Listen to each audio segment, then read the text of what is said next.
Assalamualaikum warahmatullahi wabarakatuh.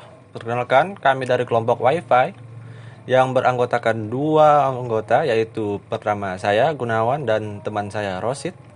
Di sini kami akan menjelaskan siklus penjualan dan penerimaan. Baiklah, di slide pertama yaitu siklus penjualan dan penerimaan kas. Siklus penjualan dan penerimaan kas dimulai dengan permintaan oleh pelanggan dan berakhir dengan perubahan barang atau jasa yang menjadi piutang usaha dan akhirnya menjadi uang tunai. Sistem informasi akuntansi yang membentuk siklus ini yaitu: yang pertama, sistem penjualan kredit; yang kedua, sistem penjualan tunai; yang ketiga, sistem retur penjualan; yang keempat, sistem pencadangan kerugian piutang; dan yang kelima, sistem penghapusan piutang.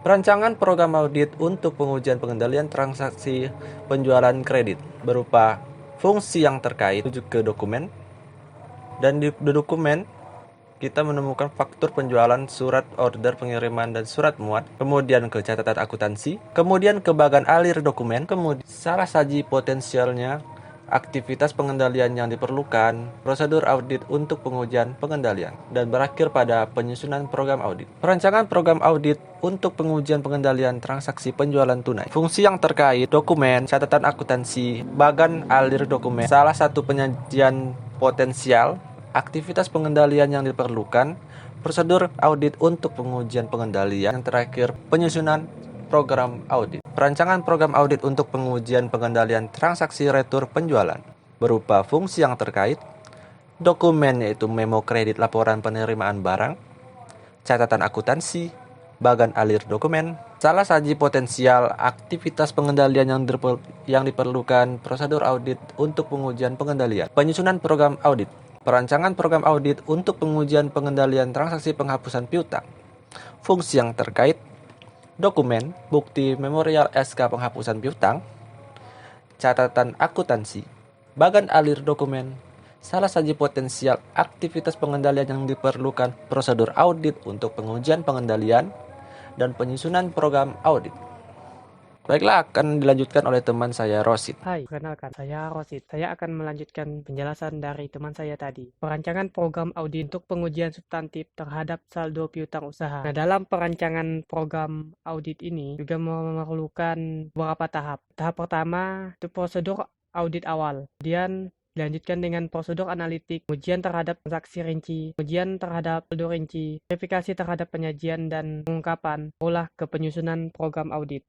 Piutang usaha. Piutang usaha merupakan klaim terhadap pihak lain atas uang, barang, atau jasa. Piutang usaha umumnya merupakan jumlah yang material di neraca bila dibandingkan dengan piutang non-usaha. Nah, apa sih contoh dari piutang non-usaha ini? Contohnya, piutang non-usaha ini seperti piutang dividen, persekot asuransi, piutang bunga, piutang pegawai, piutang pesanan pembelian saham, dan lain-lain. Nah, dalam penyajian piutang usaha di neraca ada beberapa tahap. Yang pertama, disajikan dengan jumlah yang diperkirakan dapat ditagih. Kedua, jika tidak dibentuk cadangan, harus diungkapkan bahwa jumlah tersebut adalah jumlah neto kerugian piutang atau jumlah kotornya. Jika saldonya material, harus dirincikan dan dipisahkan dari piutang non-usaha. Jadi, piutang non-usaha dan piutang usaha ini atau piutang material ini tidak boleh sama dalam perinciannya. Jika bersaldo kredit, harus disajikan sebagai hutang, konfirmasi piutang. Setelah piutang usaha tadi, piutang ini juga perlu dikonfirmasi cara mengirim surat konfirmasi kepada perusahaan tersebut. Dalam pengiriman surat, juga ada tahap-tahap pengiriman surat konfirmasi. Yang pertama, tentukan metode, saat, dan luas konfirmasi yang dilaksanakan. 2. Pilih debitur yang akan dikirimi surat konfirmasi. Ketiga, kirimkan surat konfirmasi. Nah, dalam mengirimkan surat konfirmasi, ada dua metode.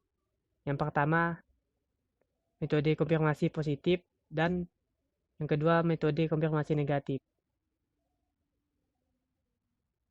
Metode penghapusan piutang oleh tingkat manajemen yang telah ditentukan hanya setelah penyelidikan menyeluruh tentang alasan mengapa pelanggan tidak dapat membayar. Oke, mungkin itu saja yang dapat kami sampaikan. Apabila ada salah kata atau yang perkataan yang tidak berkenan di hati, tolong dimaafkan. Akhir kata, wabillahi taufiq wal hidayah. Assalamualaikum warahmatullahi wabarakatuh.